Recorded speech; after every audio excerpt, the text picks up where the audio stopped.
in place. They keep us in chains. By show of hands, who else is sick and tired of the same? 1% trying to keep us small, trying to keep us from getting out.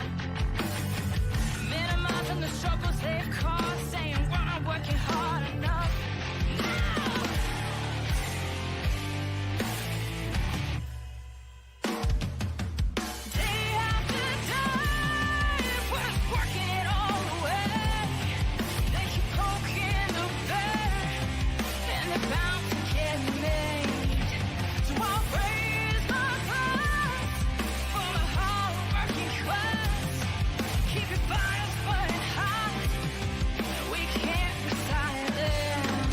Ladies and gentlemen, for the thousands in attendance and for the millions watching at home, DCK Productions proudly brings to you the greatest podcast in the world! The greatest podcast in the world? Suck it. No, you suck it. No, you suck it. No, you suck it. No, you suck it. I appreciate it if you both suck it.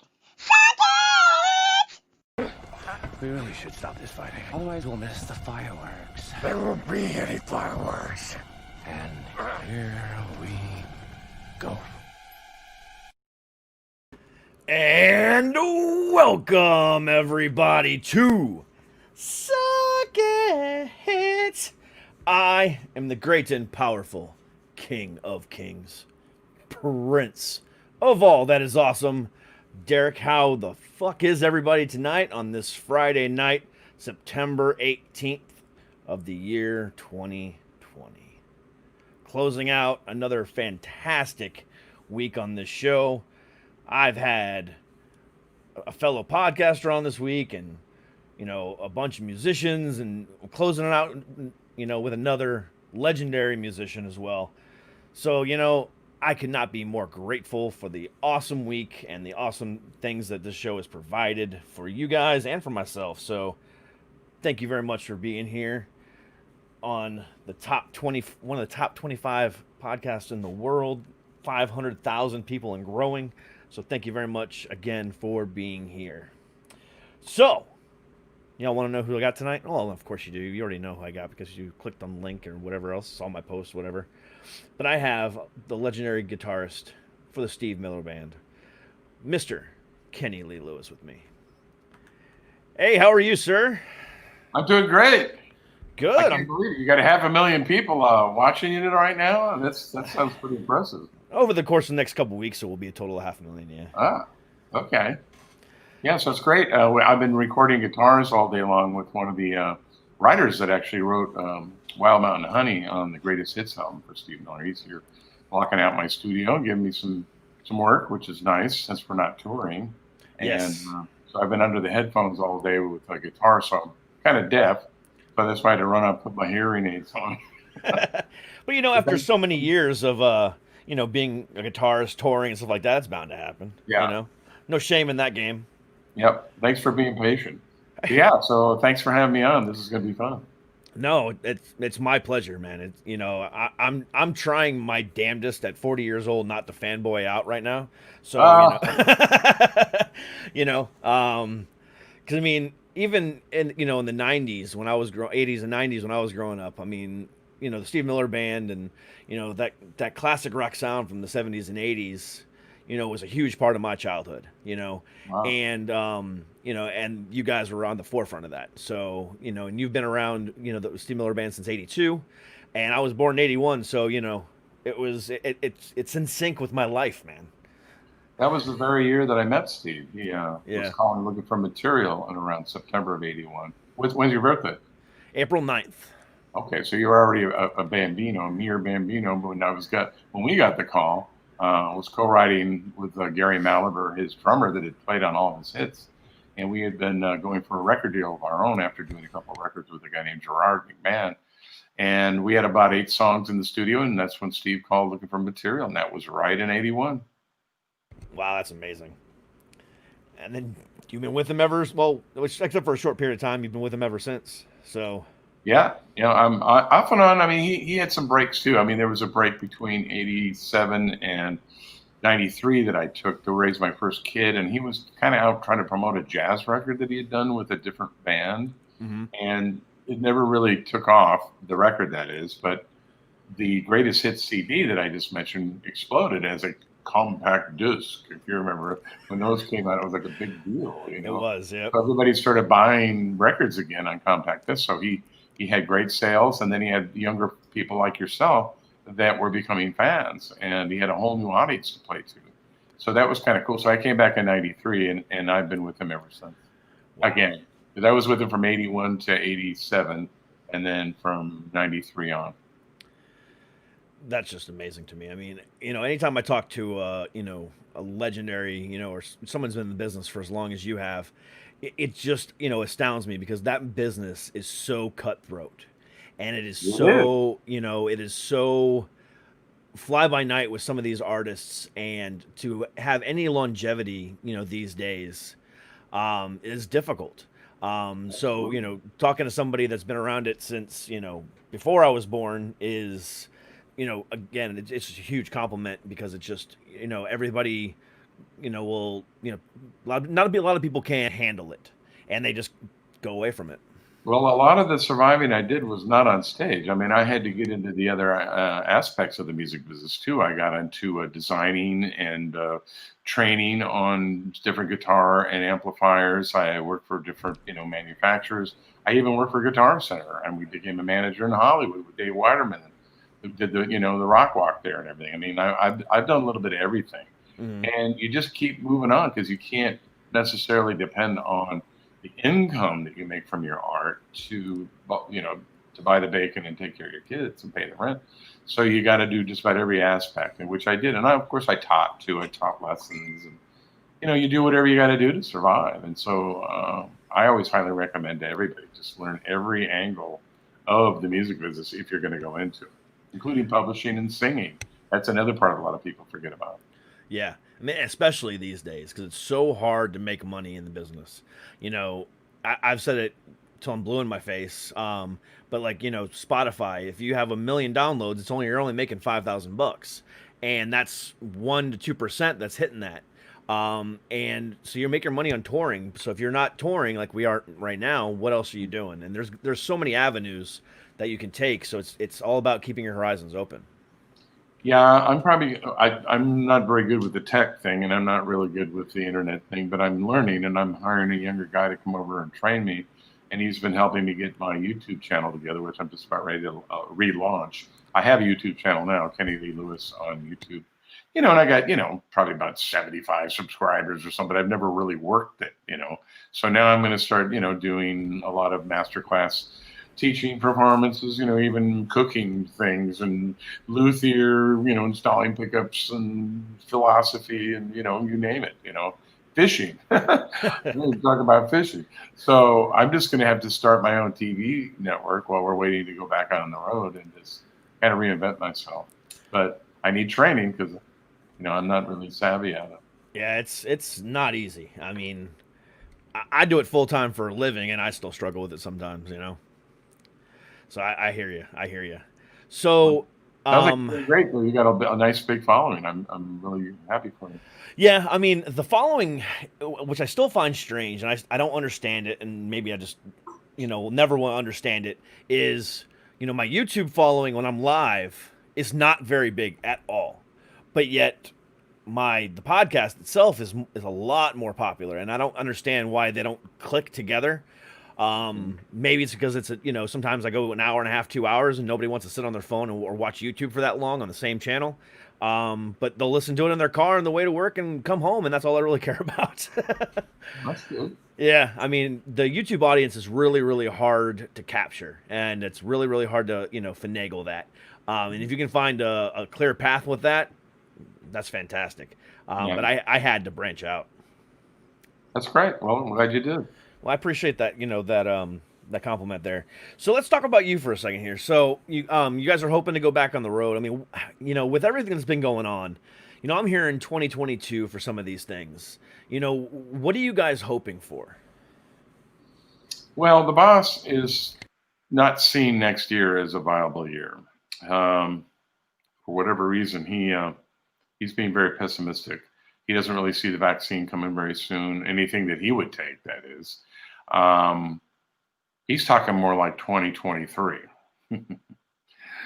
Wow. which is going to be way off. And he's already, pushing 80, so that's tough. It's like the Rolling Stones, it's like that's out there. So I'm hoping that there will be a vaccine, of course, by the spring, and that there will be plenty of people to try it. And like a canary in the coal mine, Steve will be watching that. And if he feels comfortable, he'll take it. And then, of course, if he feels confident about it, he'll get the band and the crew to do it. But then we have to wait for the promoters to cut loose, being able to open up venues. The venues have to open. The promoters got to be able to promote. So until the venues open that have us come and play, the only thing we can really do is do these virtual streams. And I just did one last Saturday at a really nice place here where I live in San Luis Obispo. There's a microbrewery in town here that built a really nice stage, big screen in the back and everything, smoke, fog, lights, the whole bit. We did a nice show, and the people were out on the patio, and they were watching on TV out there, but they couldn't come into the room with us. But they really enjoyed it, and we had, I guess you consider it sold out patio, because they can't even allow people to, come into their place. Yeah. And I'm doing another one in about a week with, I don't know if you know Scotty Page from Pink Floyd and some of those other people, Greg This and that, Reggie McBride. I got all these people that are playing with me on a show we're going to stream out of Pennsylvania, and we're doing that for the State House there, are all friends of mine. So it's their pack and fundraiser for their state. So we're going to be doing that in Rock Lidditz, which is in Lancaster County. I don't know if you know about Rock Lidditz, but it's an amazing hub of the touring business for musical touring. I don't know why it would be out there, but for some reason, there's a bunch of great big sound stages out there, sound companies, lights. They train people. They've got music stores everywhere, and a lot of big bands go there and, try their live shows out, like U2, Katy Perry, people like that, before they go out. And so that's where we're doing this. So that should be fun, but I'm going to document it all. And so to answer your question, I'm hoping that I can show Steve how we're doing it and still staying in compliance with our distancing and our masks and everything, but still being able to use a, 4-camera handheld shoot and, have smoke lights, big screen in the back with lights and action and maybe coerce people into, buying a ticket, and tuning into a live broadcast for that. Because that's about the only thing we can do for now. So yeah, that's where we're at. Yeah, I mean, I know a lot of bands that I like have done the live stream thing. A really popular band out of Orlando area, Trivium. They did one out of Full Sail in Orlando not too long ago. They rented out a soundstage and put a full effect concert on through live.org, I think is what it was, and it turned out really well. I mean, I know a lot of other bands are doing it as well, or they're using the platform Twitch or whatever else the case might be, but it's viable. You just gotta do it, and the fans are begging for it too. Right, and Steve has a huge fan base, and because that is built in, that is a way to really, really take advantage of that, because he has, like you say, people that are just ready and willing to buy a ticket just to watch the show, whether or not they're going to be happy with the virtual 2D part of their flat screen, or what we suggest is maybe a promoter rent out a theater or hall and have their own private party. Now, depending upon state for state, you have to figure out how many people you can have. Correct. So maybe it'd have to be outdoors, or at a drive-in, like a lot of bands would do drive-in theaters, which is interesting because it is outdoors. Yep. So all those things are viable. So we'll just have to see. But in the meantime, I'm doing sessions. I'm writing. I'm working on other stuff. I'm working around the house, doing gardening, growing vegetables, cooking for the family. It's been fun, and it's not a terrible thing that I'm able to be home for the summer, but the income is the issue. So. Yeah, I can definitely understand that. And like you said, the drive-in thing is really cool too. I haven't attended one yet. Because there hasn't been much in my area. We have a drive-in, not too far from us, but they haven't really done much with it yet. I know a lot of comedians are doing the same thing as well. It's another viable option. It's just it sucks because usually around this time every year, the festivals start getting announced for the following year with Danny Wimmer Presents and all that other stuff, and they're staying pretty quiet. So it's like, yeah, maybe, 2021 is not going to be a viable year. So it's scary to think about that, especially with the music business, because it's going to be the last to recover from it all. I mean, Justin Bieber and other acts and stuff, they're all booked for next summer, but that doesn't mean they're going to be able to do it. But, they're planning on it, and you just have to wait to see if the venues are going to be, allowed to do it without having any repercussions of God knows what. I mean, whether it be law enforcement or whether it be protesters. I mean, you don't want to have your rock show picketed by mask lovers because they're going to, make it a bad scene for people. Yeah, and that's not the type of bad publicity anybody wants. And when I say mask lover, I wear a mask all the time. I'm not opposed to it. So oh yeah, I'm just saying the ones that are real adamant about watching every single thing you're doing. Yes. Those ones. Don't get me wrong. Those are the Karens that I enjoy watching on my show occasionally. Yeah. I imagine a pretty broad audience with a name like Suck It. You probably got everybody from both sides of the fence watching you. Yeah, I mean, because I usually stay apolitical. I usually talk shit about both sides of everything. Well, me too. I'm a progressive, so I don't like to use that. Yeah, I mean, the whole idea behind the Suck It podcast is, once people start watching and and understand it, it's a play off of the phrase "suck it up," because it's a mental health thing. Because I have bipolar disorder and severe anxiety, and for the longest time as a kid growing up, being a boy or a man, you're not allowed to have depression and stuff like that. So you always get told, suck it up, drink some whiskey, drink a beer, you'll be fine. So, hence the name Suck It. Oh, so not suck it up, but just suck it. Correct. That's your response to them when they say suck it. If you say, hey, exactly. You hit the nail on the head. If they tell me to suck it up, I tell them to suck it. It's exactly, hit the nail on the head, man. I actually owe credit to my wife for it, because she actually the one who came up with it. But it's great. It definitely gets your attention. Oh, it definitely does. I did an interview with a guy yesterday. His show was called Smoked Meats. I've heard of him, yeah. That had a long story behind it, but you just stayed with the name. It works. Yeah, when I first heard it, I'm like, what is this about? So, prior to getting with Steve Miller, for those who don't know, I mean, what were you doing at that point in time, before then?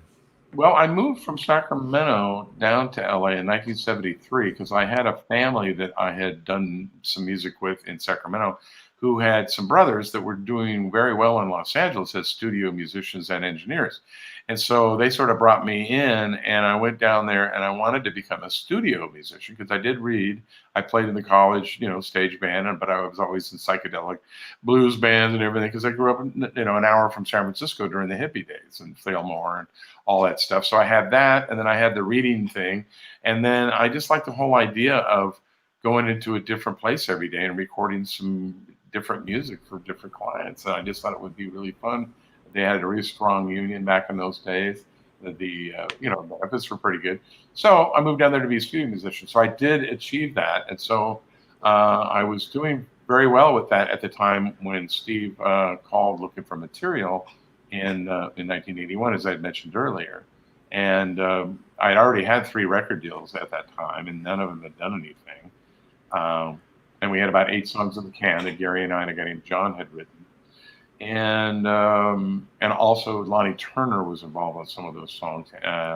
He was the bass player who was that played on all of Steve's first 7 or 8 albums, I guess. So when Steve called looking for material, he ended up taking all 8 of our songs, and he loved them so much that he even took our masters. We recorded them on a 80-8 TAC with DBX, and it was clean, and it was the same machine that was used on the Eurythmics' first record, Sweet Dreams and all that stuff. So he transferred that to 24-track. I played bass and guitar on all those demos, and so when he transferred the masters, I was already on the record because he wanted to keep all the parts. But I was a studio bass player at that time. That was what was getting me the most work, not because I didn't play guitar well, but it's just there wasn't as many good bass players. So I got more work on bass, and then sometimes I'd overdub guitar on those things, but other times I'd just play the bass.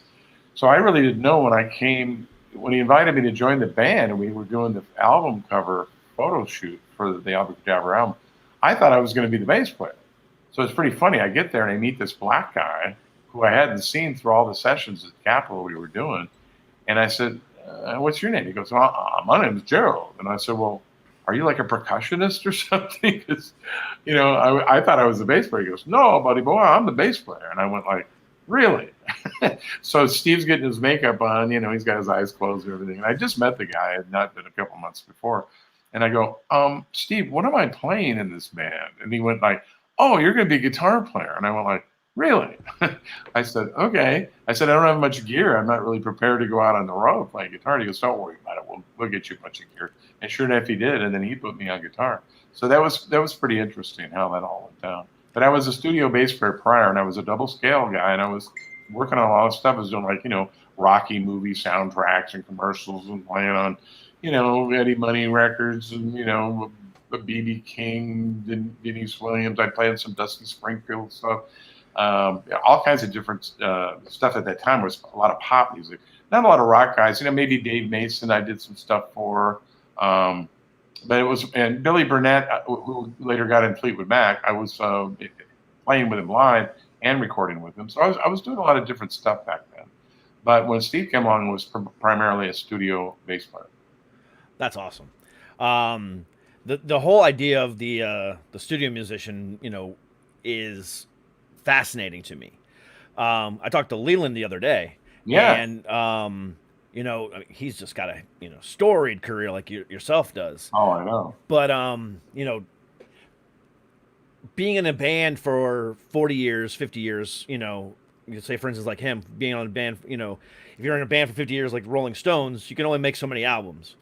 But as a studio musician, you can be a part of so many. And like him, 2,500 albums he's been a part of. Yeah, and you're doing something every day. Exactly. It's not limited to one thing, Exactly. And plus with all the different people that you get to collaborate with. That's, so I mean, yeah, definitely going the studio route is, a lot of people's dream because you're meeting somebody new every day, and that's just awesome. Right. And unfortunately, those days are gone. And I mean, now it's just a handful of guys that, never could get their look together or get along with people in a band that are the ones that stayed in town that do a lot of the dates that read music. There's just a handful of guys. There's not very many people left doing it because there's not a lot of work. Yeah. Most of the bands that are out there today are usually self-contained. They write their own material. They go get a producer, and the producer helps them write the material. They play on their own tracks, with the exception of maybe a couple hired guns here and there.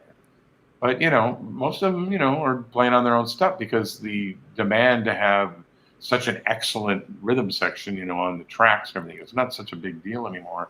It's like the new, X-Gens and Millennials. They like bands that are kind of, garagey and not perfect and, have character, and they're not trying to make these perfect sounding records anymore. Yeah. Which all I got to do is listen to them, and the evidence is apparent, that they're not substandard, but they're just different. They're more, as we say, charming and quirky. Yeah, and then on top of that, also, anyone can go into Pro Tools and create a bass beat or something along those lines. Yeah, and I mean, you can fix anything. Supplement, yeah. And that's sad too. Because... And I've been doing that today.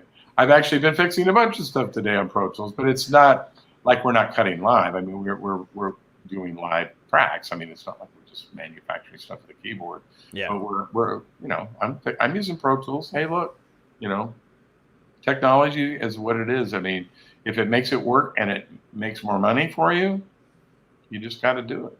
Yeah, absolutely. Yeah, I have nothing against Pro Tools either. I find it fascinating that, that kind of stuff exists. But, the whole idea of the studio musician going to the wayside kind of does suck because, you could have a great, band come in that just needs an extra little kick or a extra little oomph. And, and they would bring that in, and now they don't get that anymore. And well, the Beach Boys is a perfect example of it being a reverse problem situation where you have a self-contained band of brothers and relatives that, grew up playing and did their first couple records and played on their own stuff, and then all of a sudden Brian wants to get to the next level and he starts bringing in the Wrecking Crew to play on all the tracks. And so Dennis and, Al and all those guys, they didn't really play on anything. They basically sang, which was good, because they were pretty good singers. But, I know Dennis used to get pretty upset because he wanted to play drums on his family band, Yeah. and it did become a little bit of a psychological problem at that time.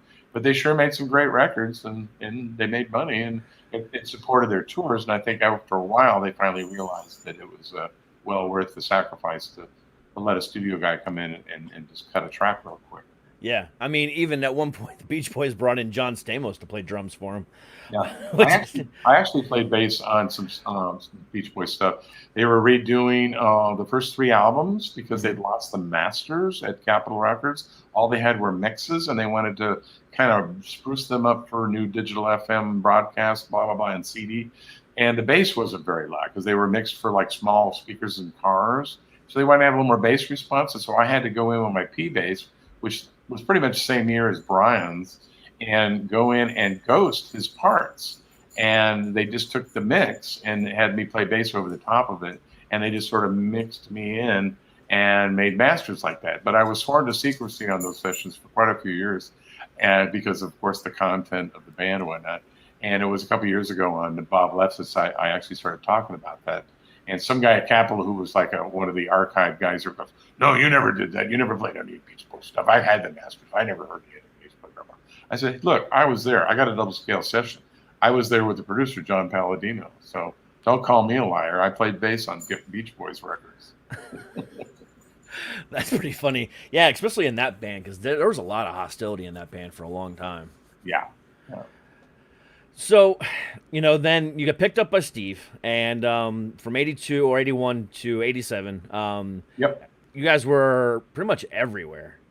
Well, we had a hit record, and we did really well in 82 when we toured for it. We went to Europe first, which actually Polygram Mercury broke the record in Europe. Capitol didn't do anything here. It got broken over there because he had another separate deal with those folks out of Amsterdam. And then we went there first. So we actually had a number 1 hit record in Europe first. Then the U.S. followed when Capitol finally said, "Well, they got a hit now. I guess we got to promote this record." So it was all about paywall. It was just a bunch of BS. And so by the time it became a hit there, we came over here and toured. But in 83, we just did one little live album or something. I can't remember what we did in 83, but not a lot. Then we went back to Europe in 84, did Rock Palace with U2, they were our opening act in 82, but in 84, they were, actually now the marquee act, which was pretty interesting. So from 82 to 84, we had switched roles, U2 and Steve Miller Band. It's pretty funny. But then after that, we just made records. We made a record called "Live in the 20th Century." We made a record called "Italian X-Rays," which I wrote the first single on that didn't do anything, called "Shangri-La." And then we did another record called "Live in the 20th Century," and that came out around 86. And that had a song called "Make the World Turn Around." And that, that got a little, I played bass on that, and that got a little, action. But in 87, he just decided he wanted to do something completely different. That's when he went and did this Born to Be Blue album with Ben Sidran, and he used Ben's rhythm section and went to Minneapolis and did a whole new thing. And that's when I sort of bowed out, and I just went in the corporate world and worked with Scotty Page in his studio for a while, and I ended up over at JBL helping to design speakers and cabinets, and then eventually Rivera guitar amps is what I got involved in. Then went back to Steve in 93 when he did one of my songs called Midnight Train. So that was the history of that whole period of time. Oh, Midnight Train was yours? Midnight Train was, yeah. Yeah, that's what I'm saying. Yeah, Midnight Train was yours. Oh, yeah, that's awesome. The guy that's with me right now recording in my house, his brother co-wrote that with me. That's awesome. That is so fucking cool. So, one of the things about, bands that have been around for a long time, they lose a lot. People come back, they leave, they come back, or, they leave, whatever. The Steve Miller Band has a long list of former musicians that have been part of that band. Yes. And that became a problem when we were inducted in the Rock and Roll Hall of Fame, because they just didn't want to have everybody in the Monkey's Uncle up on stage because it takes forever, and they're trying to produce a 2-hour TV show, Yeah. So that's the reason why they elected to just induct Steve Miller. They didn't really induct the Steve Miller Band, even though we played and we got awards and stuff. It was basically his day in the sun. And it was unfortunate because there were a lot of guys that had played on the hits that could have been there to enjoy the event, but they just elected not to do that. But you are right. There are a lot of people many who are still alive that played with Steve that are touring with him nowadays. Yeah, and that's what I was going to ask you. I was going to ask you about the Rock and Roll Hall of Fame thing because thank you very much for reading my mind there because that's exactly what I was going to ask you about because I've always wondered why he was inducted solo and because I couldn't find anything on the internet about it. But thank you very much for telling me that. But yeah, I mean, like, you know, because there was a constant rotating door for a while there, it seemed like, and you know, what was the reason behind that too? I mean, was it just Steve being, you know, eccentric about it? It wasn't Steve's decision. It was the producers. I think Gary Gersh and Tom Hanks and Jan Winter, you know, all the people that sit on the board there. I mean, they just said, you know what? We already got Chicago coming in on this one, and Chicago's is going to have Danny Seraphine and maybe Bill Champlin, who wasn't invited. Satara never showed up. So they were planning on having a bunch of folks for that. Deep Purple was inducted. They had a whole bunch of folks that had been in that band over the years. And so they were starting to worry about it was just going to take too much time to get through everything. Because, you know, everybody wants to rob the microphone and sit there for 15 minutes and say hi to their mom and, you know, and their school music teacher, you know, and, you know, I think that was a decision they made. Steve was not really happy about it, but when they said that's the way it was going to be, he just said, well, okay, but I'd like to use them to play with me because they were going to have like Paul Schaefer's band play with him or something. And he said, no, we're going to have the Steve Miller band play. So we had to really get involved in that, and our manager got involved. And we had to argue to get that point. Then we weren't even going to be allowed on the floor. They were going to have us in some green room, and that was BS. So they finally gave us tables. You know, and then we couldn't invite our wives, and then we finally got our wives in there. I mean, it was like one thing after the other. We had to keep pushing them, you know. So finally, the band did play live, and we got to go with our wives, and we sat on the floor with everybody else. So it was fun, but it was a long bunch of negotiations to get to that point. Yeah. So that being said, Steve also wanted to have someone else induct him. And they said, no, we choose who inducts you. And he was like, going, what are you talking about? I mean, and this guy that he wanted to have induct him, I won't mention who it was, but it was huge. He was a huge guy. And they said, no, we're going to have Black Keys do it. And he was like, who are they? He didn't even know who they were, you know. And so it was pretty funny. So when they met in the hallway the day of the induction, I mean, he didn't even know who they were. And they were kind of butthurt by that. And they made a comment in Rolling Stone about not being recognized by Steve Miller. You know, they got kind of whiny about it. And I took umbrage with them too. And so some stuff went on to the classic rock, you know, blog sites that, you know, put a little tension in there. But I just said, look, guys, I mean, you guys are great, but I mean, Steve, just know who you were. So don't be hurt, you know. So all those things combined really kind of stuck in Steve's craw. And I won't speak for him, but I know that when they asked him as he was coming out of the ceremony and the induction, that some reporters said, hey, Steve, how was your experience with the Rock and Roll Hall of Fame? And he goes, you really want to know? And then he told them. And then that went national. Yeah. That's crazy. And it's funny that, you know, that kind of stuff happened. I mean, especially with, you know, they're there to honor you. But are they really? You know, because, I mean, the Rock and Roll Hall of Fame always has kind of bugged me. Yeah, well, you know, I mean, it is a business and it is a TV show. And the guys that sit on the board have run it as a business. And so when you buy tickets to go to it, they're ridiculous, like Super Bowl prices just for the stands. And if you want to be on the tables, we're talking $10,000 a chair for the cheap seats. And it's like $100,000 up front. At least it was when we were doing it, and that was in 2016. So nobody that just wanted to go to it, you know, could really afford it, you know. So all except for the big wigs, and then of course 1%ers could buy seats, you know, that weren't musicians. They could just go there and have fun, drink wine, and yell and scream. You know, it's like it was a business, and so that's the difference between that and a real true acknowledgement of art. Mm-hmm. Yeah, exactly, and you know, it's sad that it's like that. Yeah, we live in a capitalistic society. I mean, that's just the way it is. Unfortunately, you're right. You're 100% right. You and I were just crying the blues about Spotify a minute ago. Yeah, that's true. That's Where's the beef? Where's the beef? So,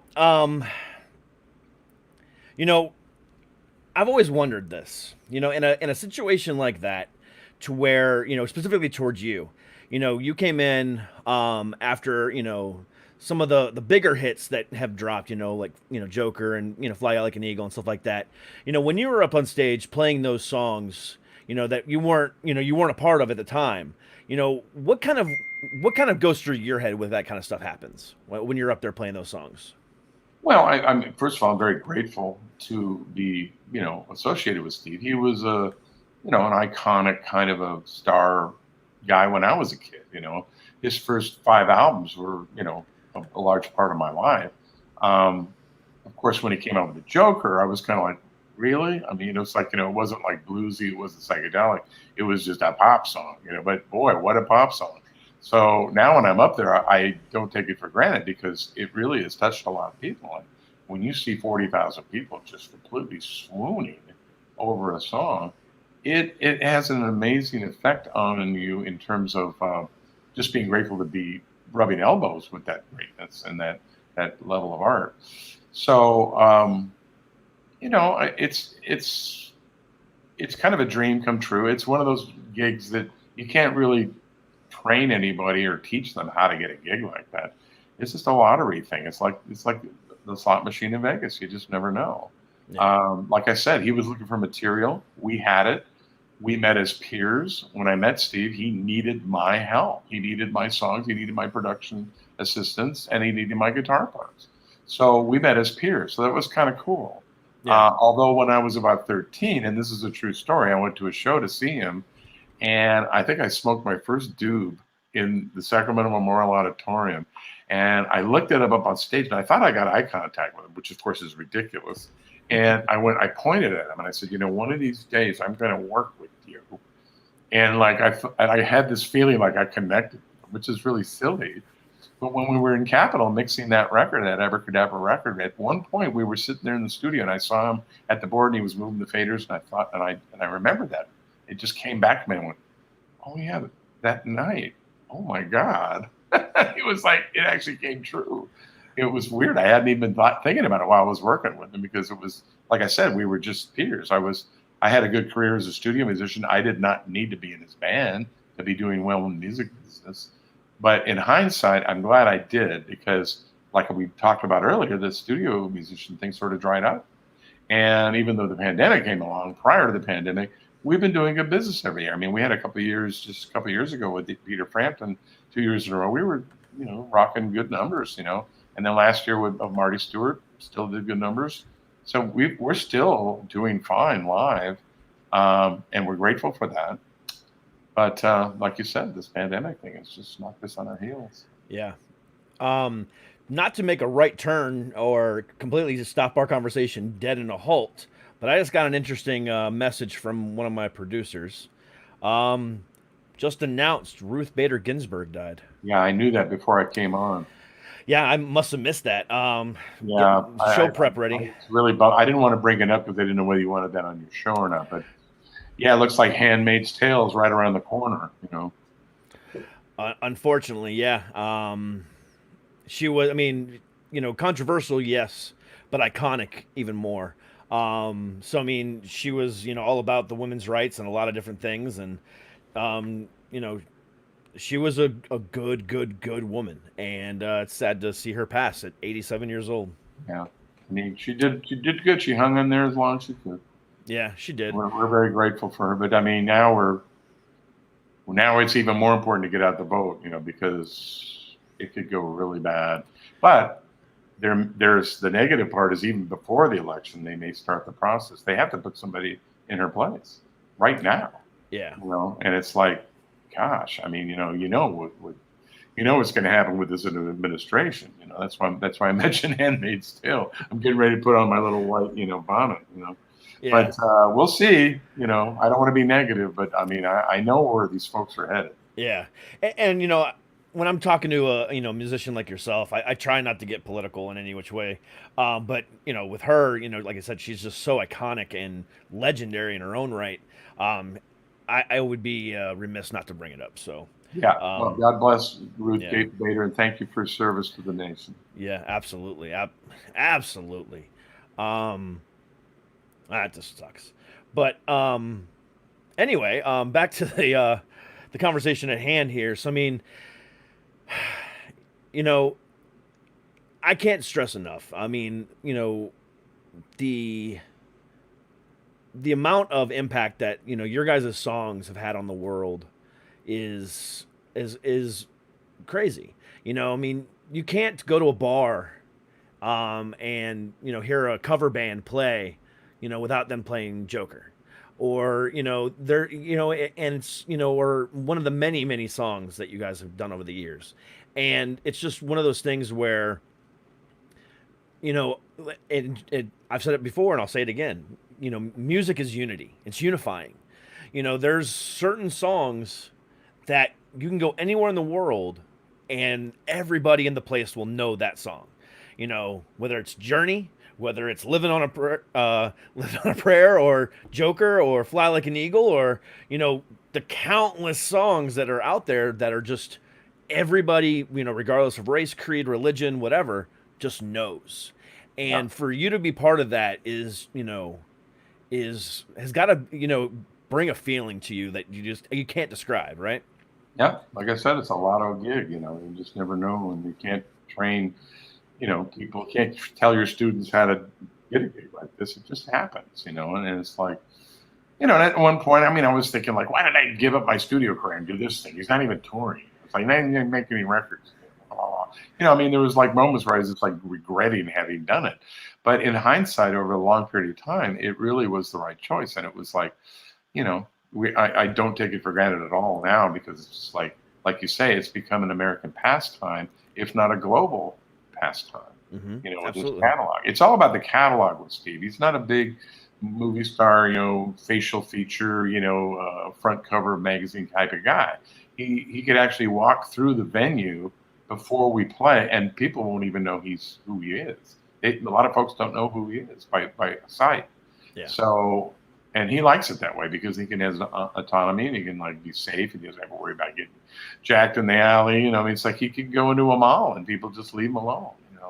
So that's kind of cool, and his art precedes him, and that's really the testament to his greatness. His catalog is just astounding, and it's like the catalog is the catalog is the catalog. I always tell them, what do you do when you go out and play with this band? We go out and service the catalog. That's what we're doing. We're not trying to go out there and be a ham bone or, shake our booty and, try to be some controversial rock star that's going to, have a divorce next week and then have a drug overdose and then be in the headline. We're just out servicing the catalog, and the catalog's become a tapestry, part of people's memories of, this nation and its music history. Absolutely. I wholeheartedly agree with you. So looking back on your, the last 40 years or, 50 years, that you've been in this business, what would you say the greatest period of time was for you? Well, having my kids is always going to be at the top. And like I said, when I took time off from Steve in '87, not to do the jazz thing, we had our first child, which is our daughter Ciara, who's she's actually an animator and an art director at DreamWorks now. Got a show on Netflix.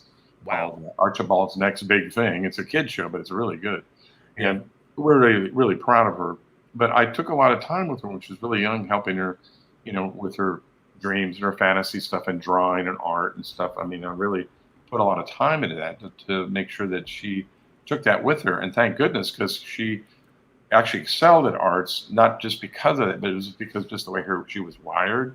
She just wasn't wired to be a doctor or a lawyer or a housewife or, a bean counter or a journalist or anything. She was wired to be an artist, a hand-drawn great artist. And she's even been commissioned to do 3 of Steve's guitars that she hand-painted. And she's just fantastic. And so that was well worth taking that break. So that was really, really a great time in my life. But prior to her being born, obviously, we had the #1 hit record, Abracadabra. I had never had a #1 hit record experience. So that was pretty cool. That was when we were in Europe. That was great.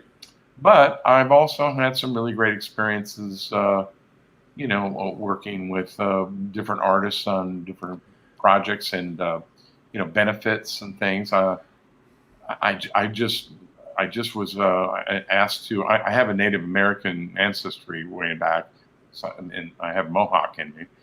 And a lady that I met up in Montana, where I have a cabin, wrote a song about missing and murdered Indigenous women, which is called MMIW, which is a thing that a lot of people don't know about. It's very prevalent in the United States and Canada. And she wrote a song about it called Missing. And I just produced a track, did all the guitars, lead guitar stuff, and native flute and everything.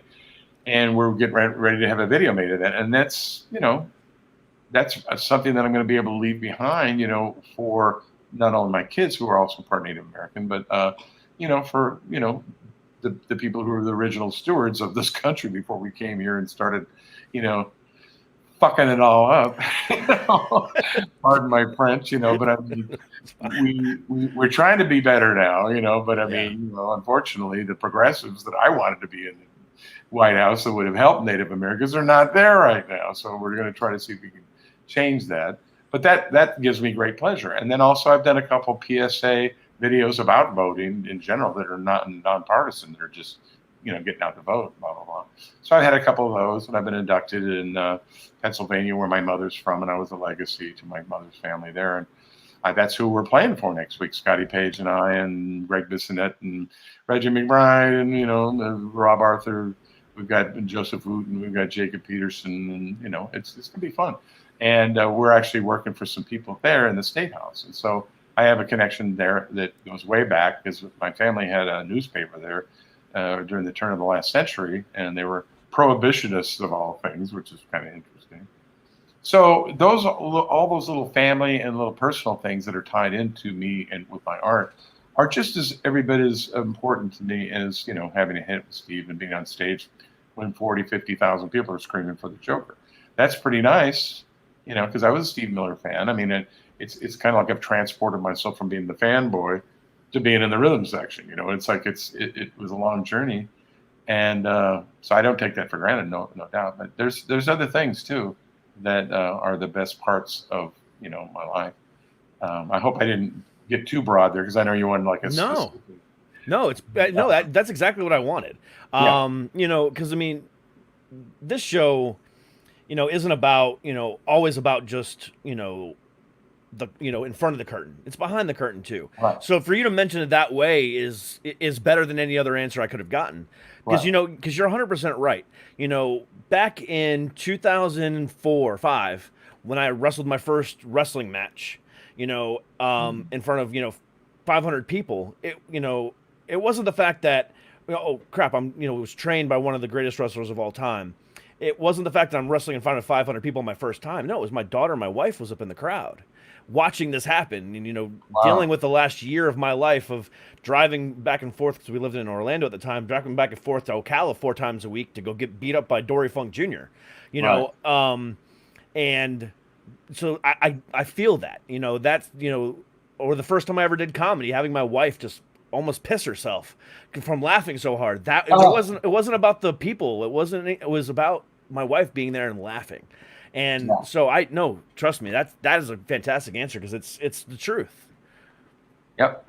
That's great. Well, it's interesting that you mentioned the wrestling part, because I had an interview about 2 weeks ago with a gentleman that had a podcast, and he was a former wrestler. Actually, he was, I think, a cage fighter. He's an MMA fighter, yeah. That's Keith. Yeah, I'm good friends with Keith. So you know him. Okay.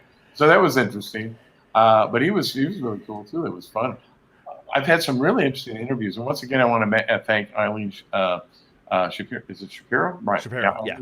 For introducing us, and she's been just giving me all kinds of opportunities to do interviews, which is great, because usually when I'm out touring this time of year, I don't have the time, because I'm just ripping from pillar to post. Yeah. So this was good. So I was able to meet a lot of new people and do this. So this is a fun part of my life too. Yeah. It just started to open up, and that I'm able to express myself and do it in such a way to where I'm not just doing a bunch of typing on Facebook and Facebook's really funny because you got a lot of people that want it their way. It's kind of like Burger King. They just want sunsets, kittens, and recipes. It's like you try to say something about politics, and they all go, "I'm going to unfollow him right now," and then you lose them as a follower. So your database starts to shrink because you've expressed yourself.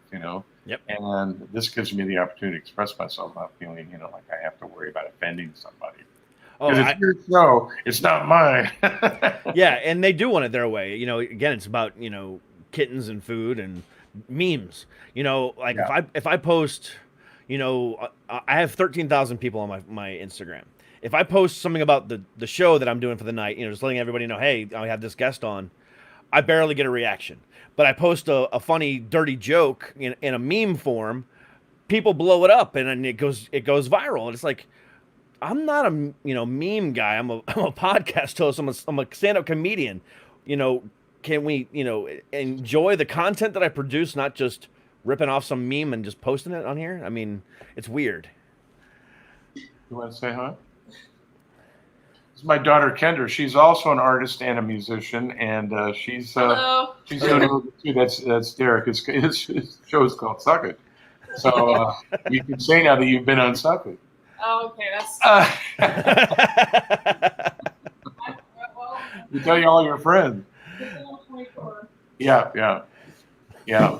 So anyway, she's an artist too. She's going back to school right now at Micah and out of Baltimore, and she's got an illustration career she's pursuing. So she's going to be another artist, So she's in Baltimore. It's so great that she's come home to visit us because I've been able to spend some quality time with her as well. So again, that's a part of the really great things that have been happening in my life, not just being in the Steve Miller Band. Of course. Yeah, I mean, being a dad, being a family man is always number one. Yep. Yep. And I need her to help trim my sails and improve me because I'm a work in progress. So, man, let me just tell you what. Again, it was such an honor to speak to you tonight, and thank you. So what do you have coming up soon? I know you said you were doing some stuff with Scott Page. The stuff that I do, I'm also a novelist. I have a novel that's on Amazon right now called Skeleton Dolls, Children of the Tower.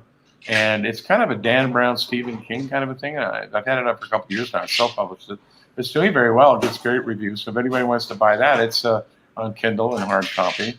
And then there's also a sequel for it that I'm shopping around right now, trying to get an agent and a publisher for that. I've had Netflix and some people at Amazon Prime look at it for possibly doing a series because it's a trilogy, and they're huge books. But it's about twin females that speak in twin speak, and if you Google twin speak, you'll find out that sometimes twins speak in their own language. Correct. That nobody understands, and these girls took it into their adult life and used it, and there's power in it, and they were able to raise the dead and heal people, and we find out that it's actually the original language of God that existed prior to the Tower of Babel being destroyed in the Old Testament. So if you read anything about the Old Testament in the Torah, it's pretty interesting because that's when we built this big giant building supposedly, and God got mad and says, "Hey, you're trying to be like me, you can't do that." And he knocks down this building, and it confuses the language. Because prior to the Tower of Babel, we supposedly all spoke the same language, and we could speak directly to God. We'd say God, and he'd say what? That's what it says. So there's power in that language, and of course, it was used all the way up to the time of the Legends of Merlin, who was able to use that for power in his warfare, as in the Celtic society. So anyway, that's that book. But I also, am working on several music projects, and like I mentioned, this thing missing, and I have a record I'll probably be coming out with shortly that'll be more newer stuff. But I have a jazz guitar album on CD Baby called New Vintage. It's kind of a smooth jazz thing that was going on when smooth jazz was popular. It's another facet of me that a lot of people don't know, but I don't just play rock and roll. I can play jazz. So that's an interesting product that you can buy. But things that are coming up, I'm probably going to be, this YouTube channel is going to be interesting. Because I'll be doing like I said, I'll be doing kind of like what Leland's been doing. I'll be doing some masterclass type lessons, but I'll also be doing, cooking, fishing, some philosophy, engineering, songwriting, just like fishing, working on guitars, all that stuff, because I am a luthier as well. So, hopefully I can attract some subscribers and get some ad banners. There you go. Ad banners are always fun. So that's pretty much it. Well, that's just, again, it's been an honor speaking to you tonight. And I can't, I knew about the book. I didn't realize it was that, and I gotta go pick it up and read it. I think you'll really, if you like kind of like fantasy, sci-fi kind of books, this is really good. It's I think you'll really enjoy it, and it's based on a true story. The first 10 chapters are all based on a true story, so it's kind of cool that way. You can also go to my website, kennyleelewis.com, and send me an email anytime to say hi. Okay, absolutely. But again, it's been fantastic talking to you tonight, and I can't wait to see what you do next. Like I said, I'm gonna pick up that book right away, and I can't wait to see what the second book comes out as too. Yeah, it's a trilogy. This is the second one. The third one's up here in my head, but I haven't written it yet. But it'll be the apocalyptic one. Nice. It'll be the Fury Road one. It's pretty fun. There you go. But again, man, you have a wonderful rest of your night, weekend. Stay safe throughout this whole thing, and like we said earlier, get out and vote. Absolutely, regardless of your affiliation, get out and vote. Thanks. I'm gonna make a couple pizzas now. Yeah, have fun with that. But you again have a great one for your night, and I'll hope to talk to you again soon. You too, and best to your wife and family. Thank you, sir. You have a wonderful day. All right. Kenny Lee Lewis, author, musician, and family man. Just fantastic. What a great week it has been here. Holy shit. Just fantastic. I can't complain. Cannot complain. Thank you, everybody that has been here tonight and all week long. I appreciate you. Again, regardless of your party affiliation or whatever the case might be, this crosses party lines. It's rest in peace, Ruth Bader Ginsburg. She was a fantastic woman, regardless of your affiliation. Again, it's not a party thing. It's not a political thing. It's a person's life who's, did a service for our country. Bottom line. So my heart goes out to her and her family, and again, regardless again of your party affiliation, this just goes to show you, get out and vote. Get out and vote this November. We're less than 2 months away, and that's important. But that is all for tonight. Come back Monday, 12 p.m. East, 9 a.m. West, for the Mental Health Hour with Kat Daniels. And then Monday night, I think I have 2 guests. So I think next week I'm going to be doing it at 7 o'clock to make sure I can get both guests on.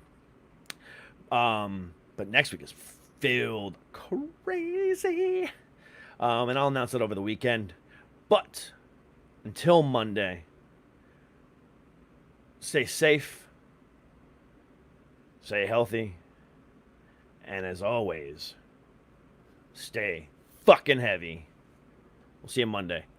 Peace.